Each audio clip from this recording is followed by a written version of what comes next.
I'm Rick Conlow. I'm glad you're here to the Success as a Leader video training series. We're going to look at 11 recruiting tips for this year. And I'm getting a lot of comments from managers in my network that, the marketplace is tough trying to get people. And it is. I came across some statistics you'd be interested in. 73% of hiring managers say they can't find qualified candidates. And 86% of qualified candidates are already working. And 40% of employees want to change jobs, and 3/4 of them are passive job hunters. So consider that. And top candidates are only available for 10 days once they declare they want to get a job or they start looking for a job. And 84% of candidates research companies online for their reputation, looking at Indeed and Glassdoor and other places. So let's look at these 11 recruiting tips and see what we can do. First one is hustle. 61% of employers want to hire more this year. And so even though the marketplace is tighter, the economy is better, and so they need more people. So too many places are short, and you know what happens when an organization is short. The managers do the work, right? Second, focus on candidates' experience. The experience is the best predictor of future success. Not the college, not how long they work, but their experience, where they've worked, what they've done, the responsibilities that they've had. 3, treat candidates like customers. Think about that. Customers are golden. We want their loyalty. Why wouldn't we treat people with respect, dignity, and care through the process? So we need to be at our best as a manager if we're involved in the hiring process, and the recruiters to do that. It's almost like go without saying, but so if a customer asks you a question, you should send them a note. And in my experience and over the years looking for jobs, I've had multiple times where people didn't get back to you when you asked them things like that. Define the ideal hire.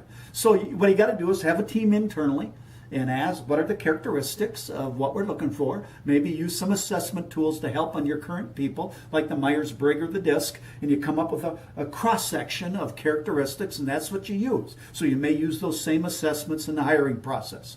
Number 5, be willing to hire older, experienced candidates. Geez, there's people that work 30 years in a career now only work part-time. They're not looking for the big job. They just want to contribute. They'll be good, solid candidates. They'll be on time. They'll come to work. Of course, this goes without saying. Number 6, social mobilization. You got to use all social media avenues to promote your organization and to look for people.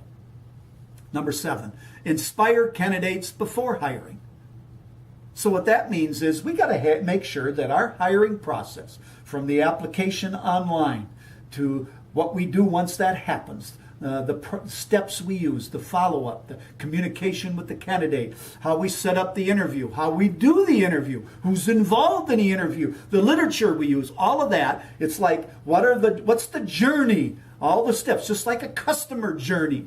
What are those steps? And let's make sure it's as good as possible, because you know what? The best candidates are checking you out. Like I said, they look online. So we've got to make sure we've covered all the bases. Update your job description. Too many places have an outdated job description. And so get it updated to fit the current reality. Include that team I talked about earlier who would help with the ideal candidate. And then make sure you give the job description to the candidate as they're going through the interview process. Not only that, give them a list of the goals for the job at 30, 60, 90 days and how you're going to help them succeed. Upgrade all the recruiting marketing that you do. In the past, we put a little something on the website. We might have one little recruiting brochure, and it looks like, a high school group put it together. You know what? Look. It should be as good as we give our customers. We should do in our recruiting marketing as well. And then number 10, always be recruiting. You shouldn't just recruit when you need a job. That's the worst time to do this. Now I want to point out, I've used these tips and put these together as a fits an organization. And one company saved $2.5 million in their process. And it helped improve their sales. Another company cut their firings and their employees that left the organization and increased their retention and doubled it. So you see what I'm talking about? These things can work. Number 11, note this. Many don't do this. Track results. so you can manage the process. You can't manage it if you don't track it. And then here's a bonus. Recruiters, collaborate with the supervising managers. They should be talking about what's needed and what's wanted, who's in the process. And the supervising manager should be involved in the hiring process because they're going to have to watch them. They know what they need, so you got to be communicating about all that. Do you see these points? You see how they can help you? Now look, what do you see here? Well, some people define it as, well, it makes me dizzy. The thing's moving. Well, we know it's not moving, but you have the illusion of it moving. And I just say, it's a disconnect. It's kind of like that. Because inside the organization, we aren't clear on what we want. Who's the ideal candidate? I mentioned that earlier. So we really got to crystallize what that is and put together a question list, a list of questions. The law says the interview process is like a test. And so you got to be consistent in how you apply it. You got to have apples and apples to compare candidates from one to the next one. How can you remember what everybody said? So you should be taking notes and asking in that similar list of questions, 10 to 12, to get at the ideal candidate. And then the other thing I just wanted to mention is the rule of 3.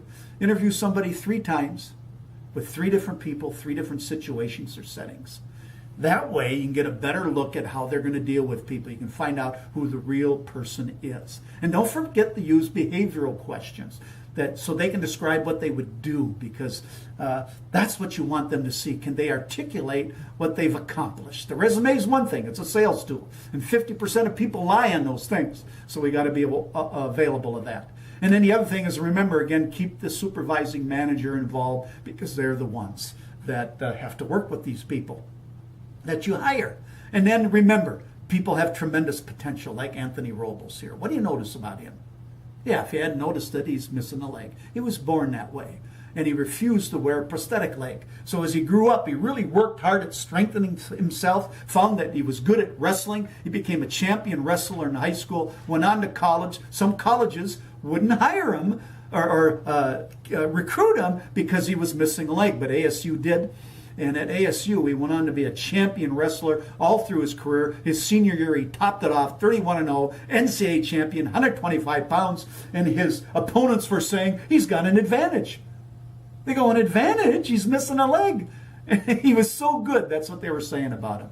And what it reminds me of is that people have tremendous potential. Believe that in the people you're looking at.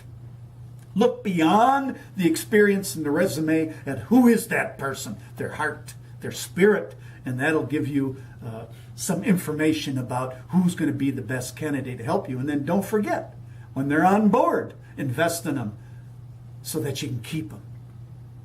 You will lead and succeed if you become a learner. I have this vision that soars on golden wings. I visualize your achievements and your legacy that sings. I do not know all about your awesome goals or your persistent efforts to raise the bar. I only know you can be the best, a superstar. Thanks for coming.